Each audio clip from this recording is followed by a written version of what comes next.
live. Welcome back, ladies and gentlemen. I am your host, Blake Ruffino. To my left or right, I'm so bad with directions because we're reversing this thing.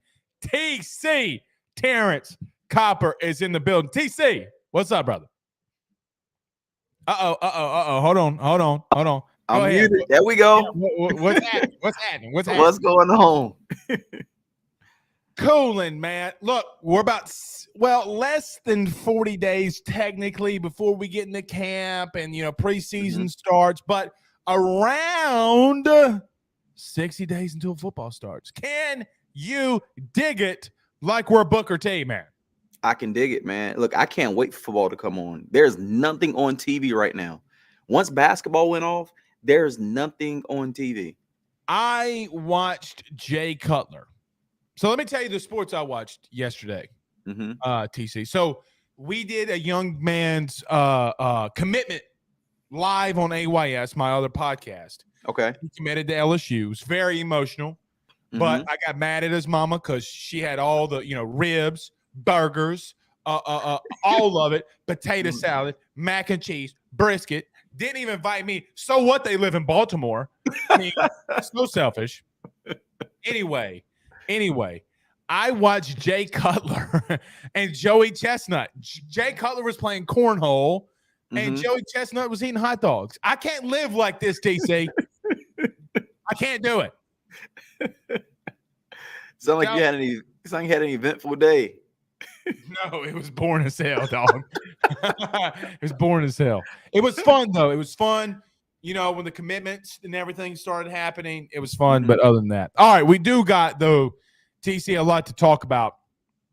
Okay. Jameis Winston comes out today with his team and says he's ready to go, fully healthy. Yes. There we go. Yep. He said this to them. We're back. We're going to talk about that. It seems like you're excited. What does that mean for the team that he's fully and back and ready to go? Carl Granderson, of all people, making big waves in minicamp. I want to get your thought about what does it mean when a guy makes this big of a splash in minicamps? Now that minicamps are done with, what does that mean going into the season? Now, some of the guys ahead of him are injured. Peyton, oh my gosh, why am I slipping? UTSA, Marcus Davenport are injured. But bro, when you're doing this well, might be getting some playing time. We'll talk about that too. Okay. And Taysom at a big tight end, and then story time with TC. So we got a big show, man. Huge show. I'm ready. All right. I'm ready. All right. I thought you were gonna say something like Jameis about to throw for 5,000. Taysom gonna have 1,300 receiving yards, 12 touchdowns. That's what I thought she was gonna say, but it's all right. It's all right. All right. So let's do this. Let's pay some bills, TC, very quickly. Yep. Everybody go over to Bet Online. Everybody do us a favor. Hit the like and share. We're going to get TC's thoughts about Jameis Winston in 1 minute from right now. Let's pay these bills. We'll be back in a minute. Our partners over at Bet Online continue to be the number one source for all of your betting needs and sports info. Find all the latest sports developments, including updated odds on the NBA playoffs, fights, and even next season's futures. And don't forget that the MLB is back as well. Who are you picking to win the World Series? BetOnline is your continued source for all of your sports wagering needs, including live betting and your favorite Vegas, casino, and poker games. It's easy to get started, so head on over to their website. Use betonline.ag. Use that promo code BELIEVE. That's BLEAV. That's BLEAV to receive your 50% welcome bonus on your first deposit. That's betonline.ag. Betonline.ag. All right, T-City, Terrence Copper is in the building with us. T-City, I'm going to give you the absolute floor. I'm going to ask this question just very open so you can just break this down all for us. Jameis Winston camp came out today and said that he was 100%. Now, I don't fully believe that. Look, as someone who's had 2 ACL surgeries, I think he's probably about 75, 80%. However, he's confident enough that he's come back to play. How massive is this for the Saints? Oh, it's huge. It's huge when it comes to just confidence booster. Just giving the team confidence that your captain is back and he's ready to go. My only drawback on it is I'm just hoping that he's mentally healthy.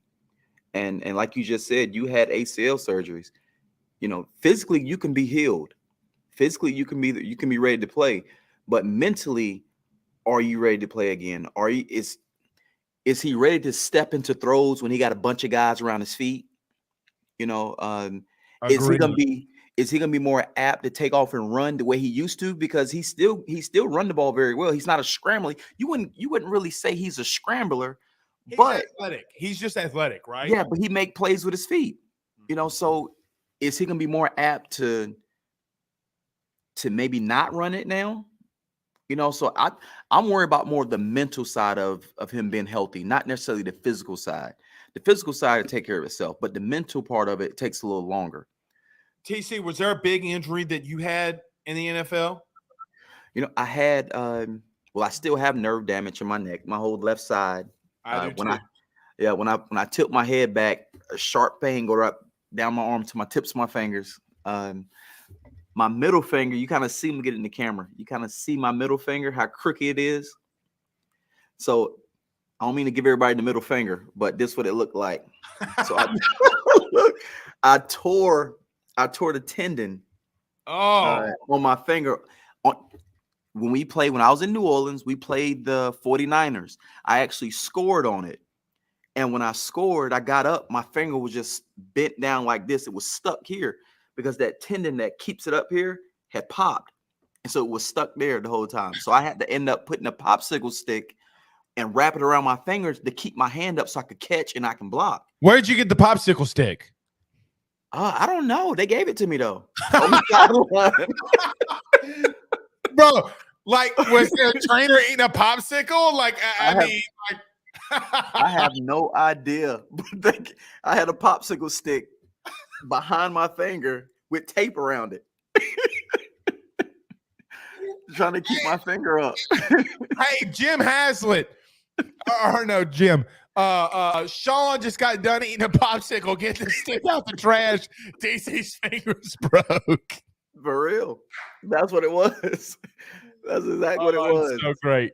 But Winston, man, back to him. It's exciting that he's back.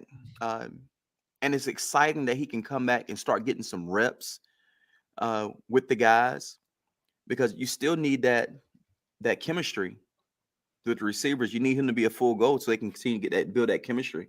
You know, so the fact that he's back healthy and he's saying he's back healthy, these camps coming out saying he's healthy, that's big for the team when it comes to team morale and just the confidence. But I'm more concerned about his mental health. When I say mental health, not necessarily mental health where how the daytime is the mental health, but just mentally, how healed is he mentally from the injury? I will tell you, the physical aspect of coming out of rehab from an ACL is not tougher than the mental aspect of it. Like I've lived it. It's just not. TC, what's going to happen when you get hit in the knee? I lean on the brace too much. You know, he's out of the brace now, but whatever.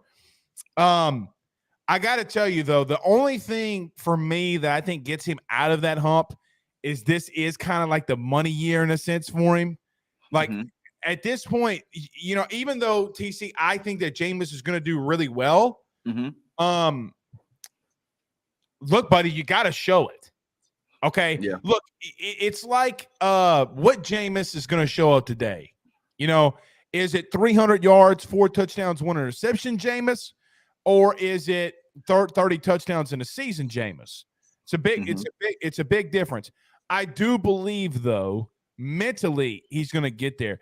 Did any of your quarterbacks or teammates go through something like that, and you were around them and you had to like mentally help them get back when you were in the league? You know what? Not really. Not because of injury. Not because of injury. I had some quarterbacks that went through slumps because maybe they were second string or they wasn't practicing well, and they kind of get mentally down on themselves, and you got to kind of encourage them to pick them back up.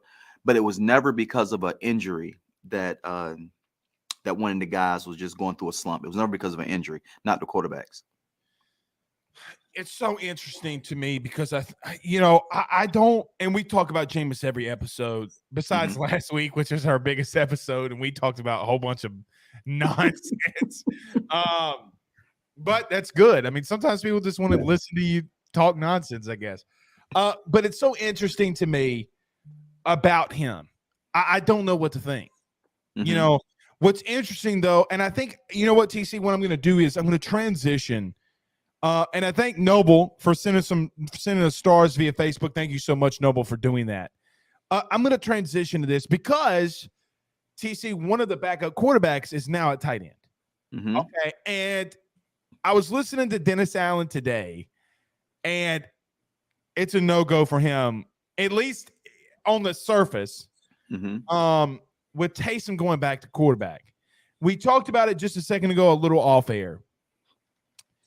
I don't know if this isn't a good thing for Taysom. Like, at least he knows, like, hey, man, you're either a quarterback, tight end, receiver, flex guy, Z, whatever you want to call it.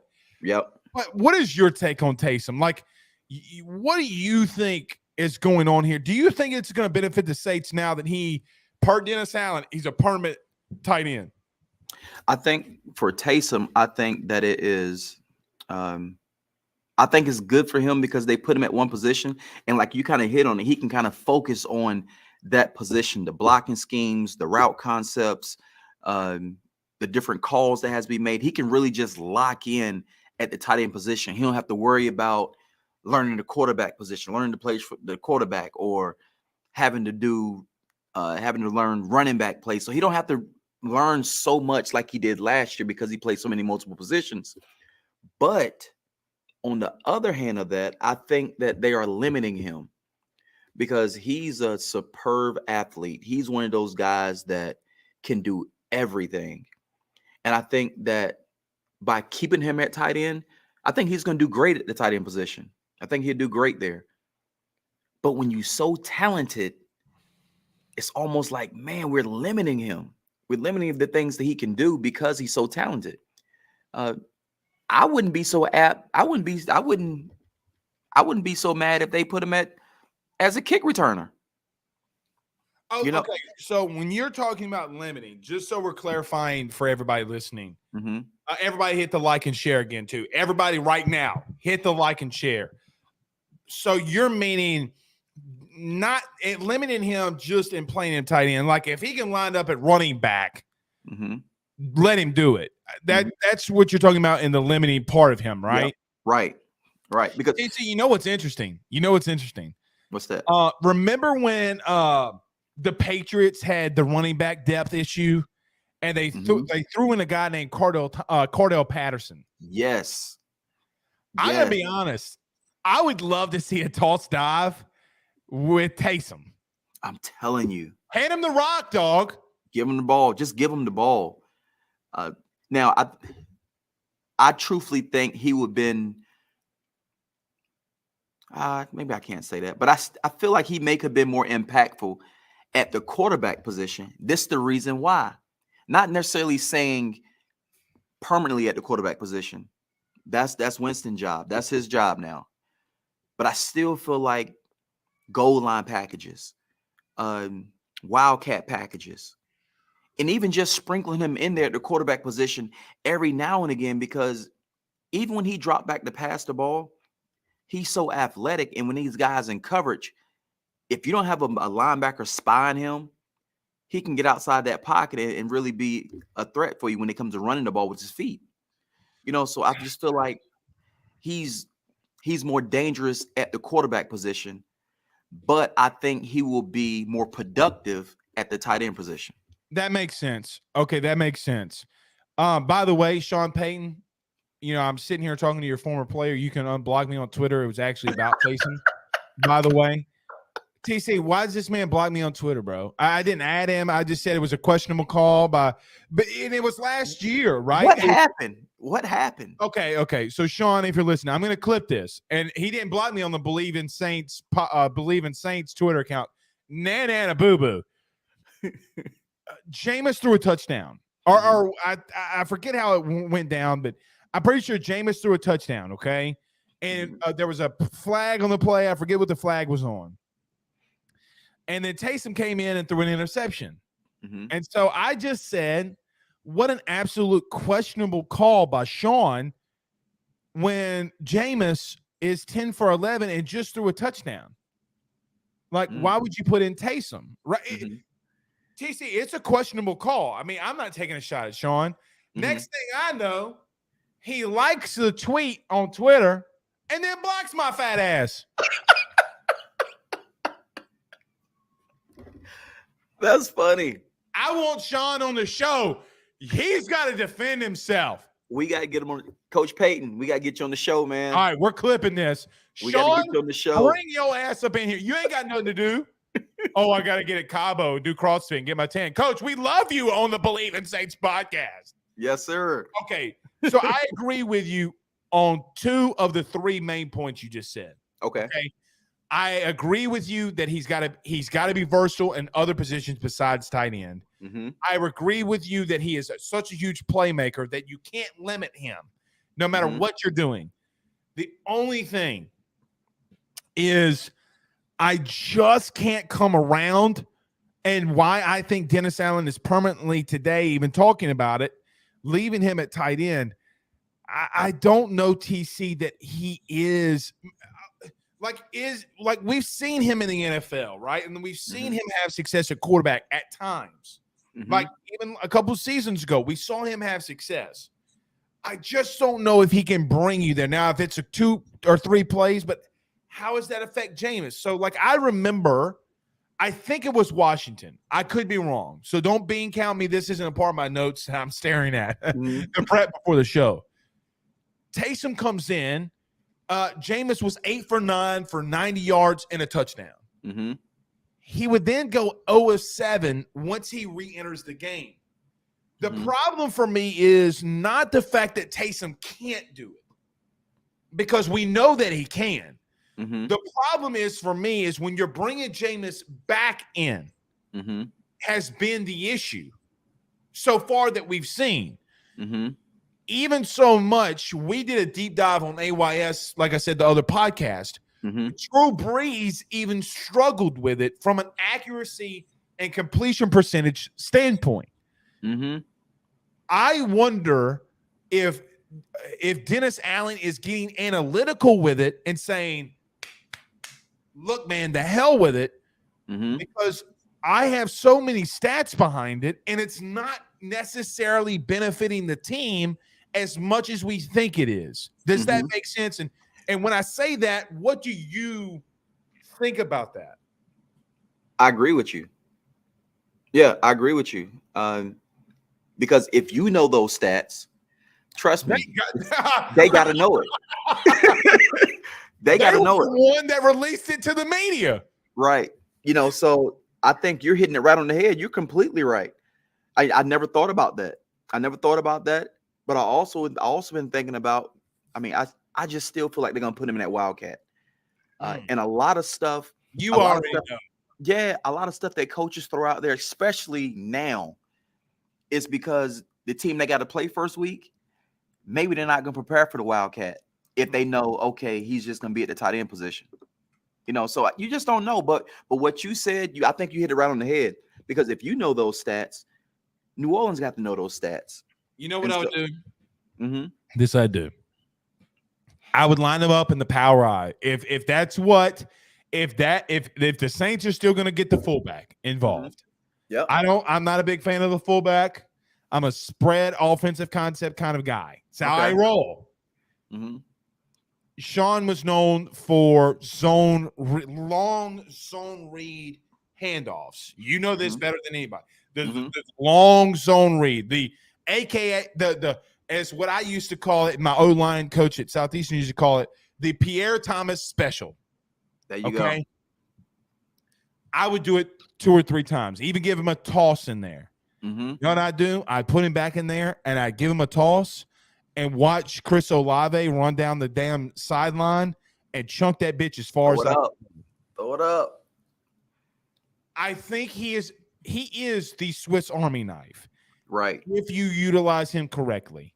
Can this staff put him in the right position to do that? I will tell you, I do think if he does permanently play the Z, let's not put the position on him. Let's get technical with the I say Z or flex, whatever the concepts are now. If you want to put him at the flex, whatever you calling it. PC, I think he could have 900 yards and 8 touchdowns. Like I fully believe. Are you saying rushing or receiving? Receiving. Okay. I really believe he can do that. Here's why. I went back today when I was looking at the stats at Jameis to his tight ends.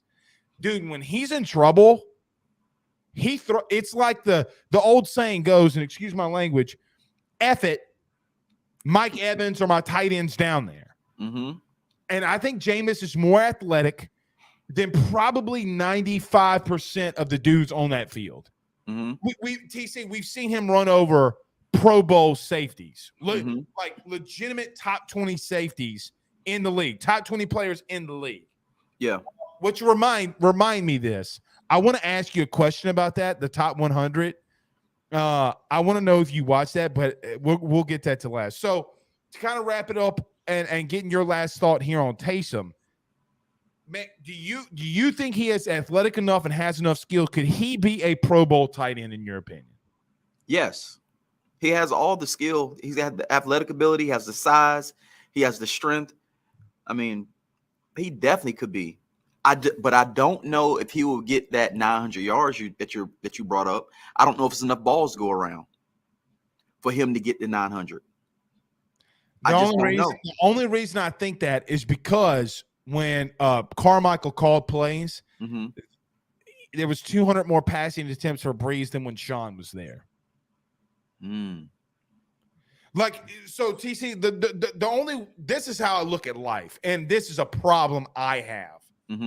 If you show me something once and you show me something twice, first time, shame on you. Second time, shame on me. Third time, I shouldn't have even gotten you there. So this is the third time we know that he's calling plays.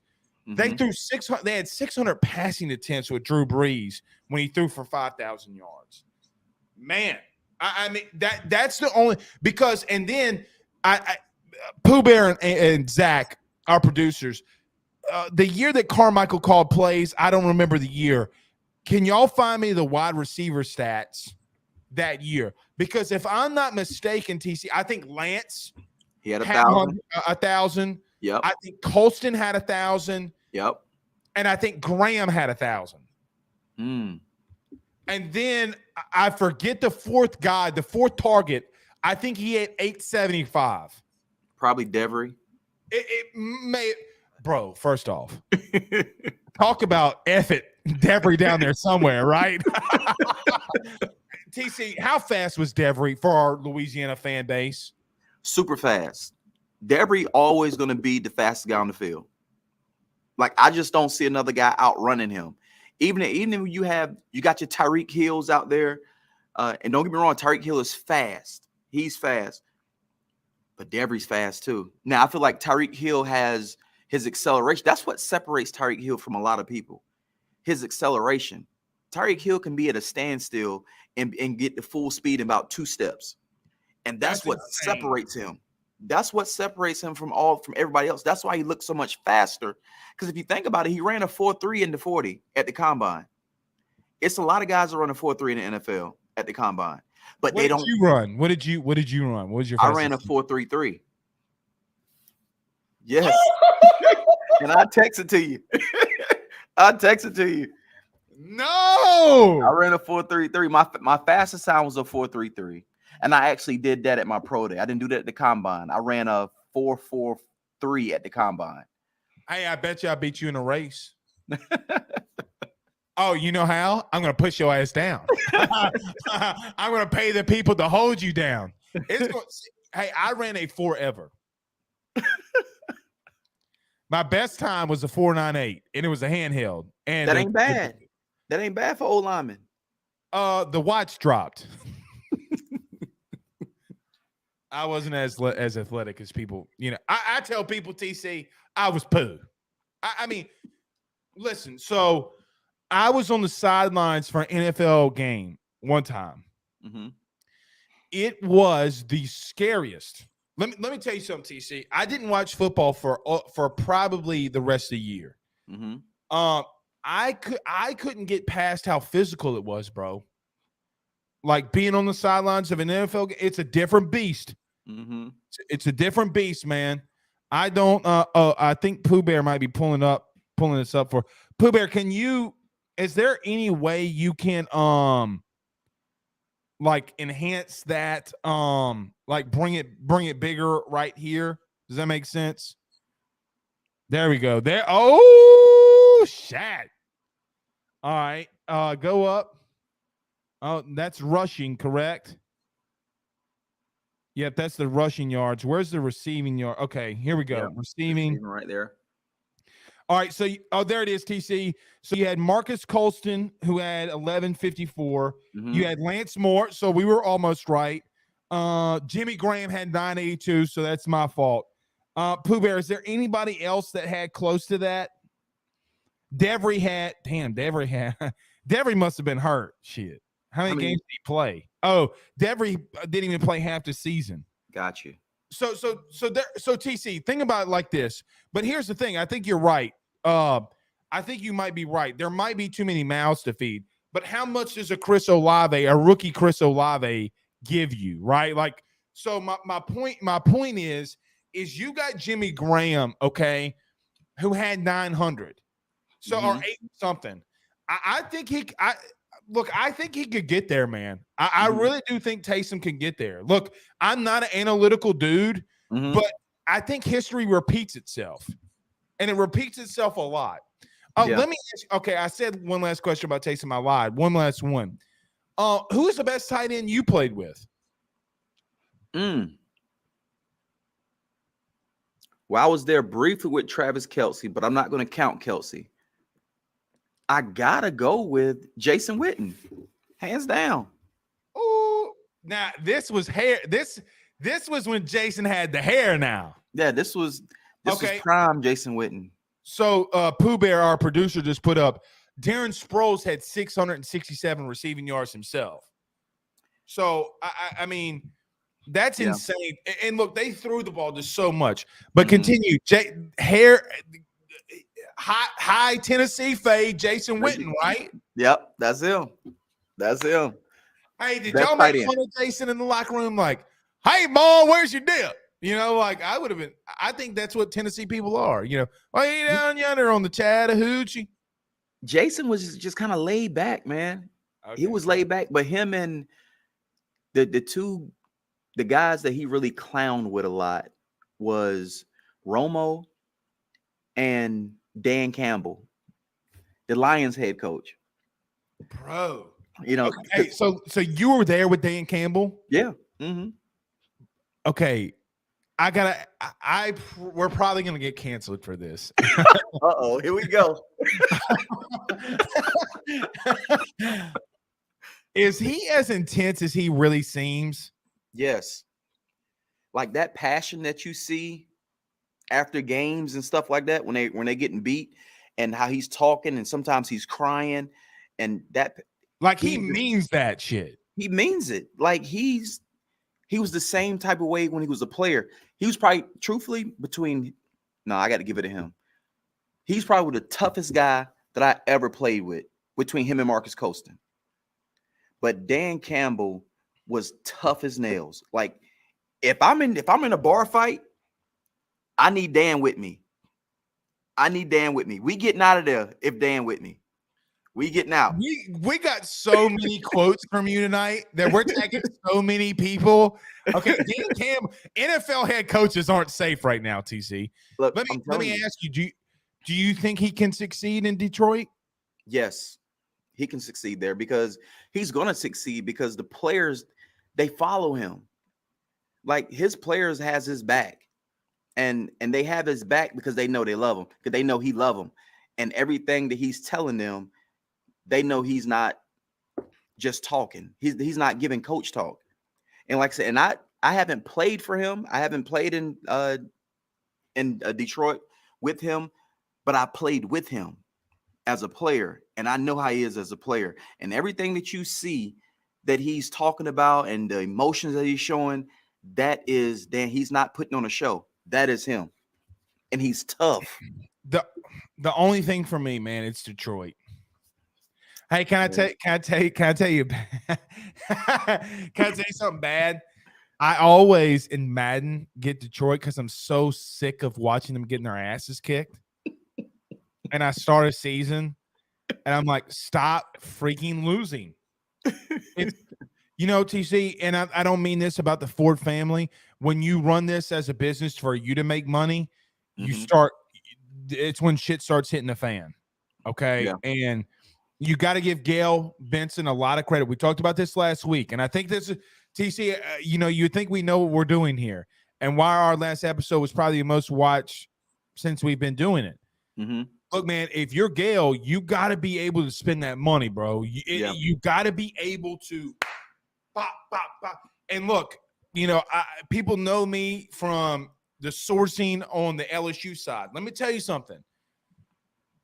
When you start making moves like that, TC, guys start getting impatient. And I don't know, and I think the Saints are covering something up. And I think we're going to talk about it in the preseason. Mm-hmm. I think Mario Davis wants a new contract. Hey, man, when you pay him out and you pay him that bonus and you're voiding that second year, the last year of that contract, which would be next year. Mm-hmm. Hey, dog, play with my money. Yeah. I'm just saying, I get it. I might curse a little, I might drink a little, but I love Jesus, and so does Mario Davis. And people whisper in the churches. That's all I'm gonna say. I'm gonna say, hallelujah. Hallelujah. That's all I'm gonna say. You're crazy. All right, last topic, and then we'll get to ask us. Story time. Story time with TC. Look, I don't want to spend a lot of time, TC, on Carl Granderson. Mm-hmm. I don't think it's as big of a story as some people are coming out with in reference to Granderson being like this guy that's going to start in the season, because when you get Marcus Davenport back, when you get Peyton Turner back, and you got Cam Jordan, he's other than situational defense, he's not going to play. Mm-hmm. However, TC, when you have a guy in minicamp and a training camp that is absolutely obliterating the game, like you can't stop him. I know it's me as a player, and I'm going to ask you, bro, we wouldn't stop talking about the dude. Right. I'll never forget, we had a guy that came from Germany at Southeastern. Mm-hmm. Dude could kick a mile. And so I look at our quarterback, and I'm looking at him like, bro, let's get to the 45, the opposite 45. Mm-hmm. If we get there, we got a chance. Mm-hmm. Like, we have a chance. When you make that big of an impact in mini camps and things like that, and what Carl Granderson's doing right now, how big of an impact is that for a team? But better yet, how big of an impact is it for other guys in that position? Like, hey, bro, I better step my shit up, because if I don't, Carl Granderson's coming for me. So I think that is huge from a personal standpoint for him, because for one, like everybody knows, the NFL stands for not for long. So it helps. I'm not going to say it solidifies him a roster spot, but it definitely helps him when it comes to making the team. Like I said, at the end of the day, you still got to make the team. Everybody still got to make the team. But I think for him, it helps him solidify a spot that he's making the roster. And also, it's going to help him when it comes to rotating in, because if he's really out there killing it the way we're saying he's killing it, he's going to have an opportunity to play, whether it's through injury or whether it's through, just spelling somebody to get some time. He's going to get an opportunity to play. Well, and look, and guys, I know I'm asking you a lot from y'all. Can y'all look up Carl Granderson's stats? You don't have to put it in the share thing. Just send it to us in the private chat. But TC, here's the thing. Peyton Turner's hurt. Mm-hmm. He was hurt last season. He's hurt again now. Mm-hmm. I think Marcus Davenport, if he played 17 games, is a Pro Bowl defensive end. Mm-hmm. What we've seen from him, and look, especially from me looking at the offensive line, that dude, if you lined him up at any 4 of the positions in this 4-2-5 that they're running, mm-hmm. he is on a 3rd and 7 unstoppable. Mm-hmm. He can't stay on the field, and the best ability is availability. Right. I look at Carl Granderson and I say to myself, hey, dog, I know that you spent a 1st-round pick on Peyton Turner and Marcus Davenport. And I know Carl Granderson's had his issues in the past. You can't fake bull rushing a 307-pound offensive lineman and put in the NFL and putting him on his ass twice and think that this man's not going to play, TC. I'm sorry. Right. I agree with you. But another thing it does for the team aspect of it, it gives more depth. It gives more depth. Right. So I think for him personally, I think it's amazing. It's great for him personally. And I also think it's great for the team because of the depth that it gives you. So if somebody is hurt, because we was plagued with injuries last year, now if somebody is hurt and you got to plug somebody in, you're not plugging somebody in where it's a big drop off. He's producing as well. He's showing it right now in practice. Now he got to do that in training camp as well. He got to follow it up. He got to be consistent with it, but it gives depth to the team. All right, last part on this, and then let's move to story time. TC, you've been in a lot of training camps. You've been in a lot of mini camps. Mm-hmm. You told us a couple of weeks ago, I think it was episode 2, that you thought that you weren't better than this player, but you played special teams and you did this. And now we're finding out finally you run a 4.33. Oh, imagine that. Oh, I wasn't that fast. What'd you run? 4.33. Yeah, liar. Okay. How big is a mini camp for a guy like Carl, though? Like these undrafted guys. How big was this last month? Oh, that's really your livelihood. And forget camps, OTAs. Anytime you step out on the field, it's an interview, especially when you're a guy like that. If you're not that big name guy, every time you step on that field, that practice field, it's an interview. It's an interview, so that's huge for him. Like I said, for him making that team, for him putting his best foot forward during minicamp, all he has to do is come back and follow it up with training camp, have a good training camp. It ain't got to be a great training camp. Just have a solid training camp, and he'll be fine. He'll be fine. Saints always seem to find that undrafted guy from like Tittleton State. Like he broke the record at Tittleton State, or this guy from Nova Scotia. Mm-hmm. And he caught 7,000 passes in a season. Those guys make impacts, man. All right. That's right. Guys, remind me, we need to get a video for Story Time with TC. So when we get to Story Time with TC, we're going to play a video. That way we'll know. But let's transition into this. My good buddy, Ant Marshall, says hashtag Story Time with TC. Okay. What was the hardest hit of your career? Man, the crazy thing about it is I just told somebody this today. I was in Dallas. I was returning kicks when I was in Dallas. And we was playing. It was my rookie year. We was playing the Cincinnati Bengals. Blake, I returned the kick and I got hit. And when I got hit, my whole body went numb. Everything went numb. Oh, no. But this the kicker. I still don't know who hit me because you got to think about it. Think about it on kickoffs.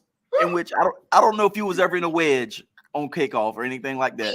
I've been the wedge. I've ate a wedge like potato wedges, but I ain't ever been returning it though. Yeah, but so on kick return, like when you getting tackled, like it's a lot of bodies around. It's a lot of bodies down there.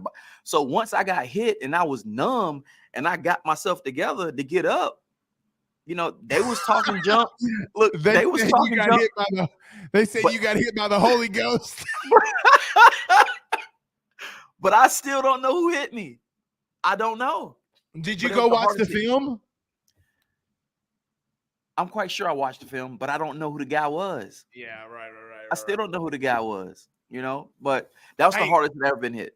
Hey, you and I both know this, especially when you watching film and you get in there with the teammates and they start getting them. Damn, TC, you got clapped or you got hit. Dog, he messed you up. Let me tell you something. I would fight behind that, bro.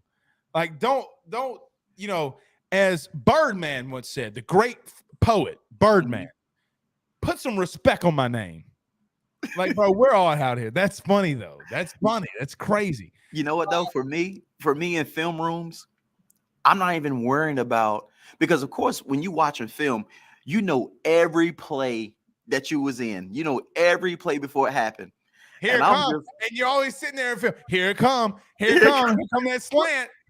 Look, I'm just hoping that if I did mess up on this play, I just hope he don't put that red clicker on me and call me out, the coach, because that'll happen. And you like, oh my God, please just let this play go on and let him just skip over this play so he don't call me out in front of everybody.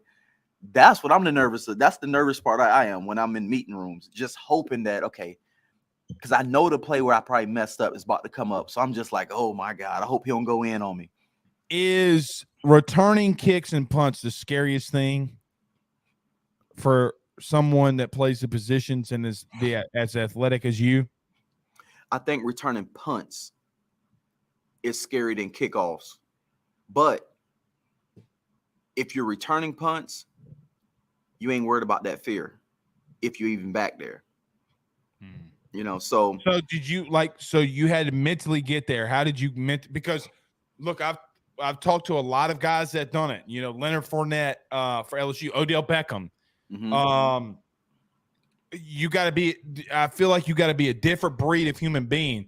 Did you have to mentally click a switch though when you're back there? Because that's got to be scary as hell. Yeah. So when I was in the league, I didn't return punts. I returned kickoffs. But when I was in college, I returned punts. But you definitely have to lock in. You got to lock in just off rip when you about to go out there, because you got to understand. So it's an art to catching punts. I don't think a lot of people don't understand it. Yeah, people don't understand it. Like, you can tell how that ball is spinning, where it's going. Like, if they kick it, if that ball get punted and it goes not end or end, but it start going nose down, like nose go up and it start coming nose down, that ball is going to go deeper than what you expected. And then you got to look at the ball when it's kicked, what the back end of the ball is doing. If it's fading a certain way, that ball is going to fade that way. So you're really just looking at how the ball is coming off his foot, and you're judging not necessarily the flight of the ball, but you're judging of how the ball looks when it's being kicked. That just helps you out when it comes to get deeper, or if they kick it in the back end of the ball, it's coming down. It's going to be a shorter kick. So you need to run up a little bit more because it's going to be a shorter kick. So you got to understand what the ball looks like in the air. And that helps you get a better beat on where you need to be lined up at. Peter! Peter!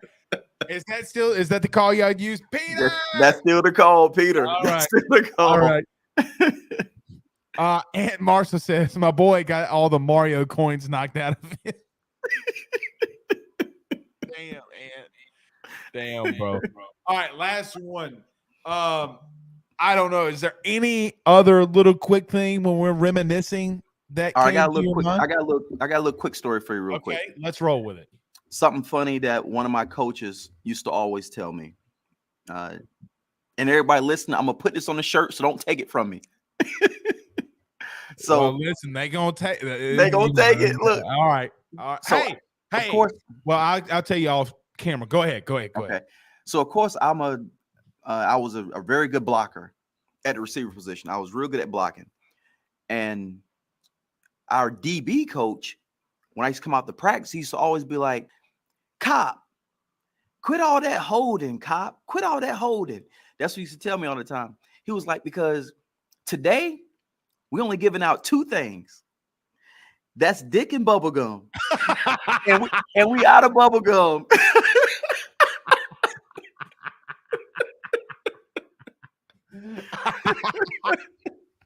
That's what he used to tell me. Like, we giving out 2 things. That's dick and bubble gum, and we out of bubble gum. Have you seen the Paul Rudd movie? I forget what movie it is. He's like, "You about to get this dick."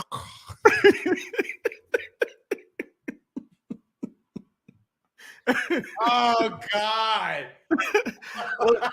I'm gonna put that on the shirt. Y'all don't take it from me. I'm gonna put it on the shirt. We're gonna give you. Well, we got 2 things: dick and bubble gum. We're all out of bubble gum. Dick and bubble gum. That's it. Hey, you know what makes coaches?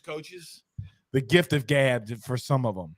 You know, like we talked. So listen, we talked to Warren Sapp about a year ago, a little bit over a year ago, and you know he played on that team, the Miami team, with Dwayne "The Rock" Johnson, all these dudes. So I was asking him, and it just, when he was talking, I was like, God dang, does this sound like Ed Orgeron?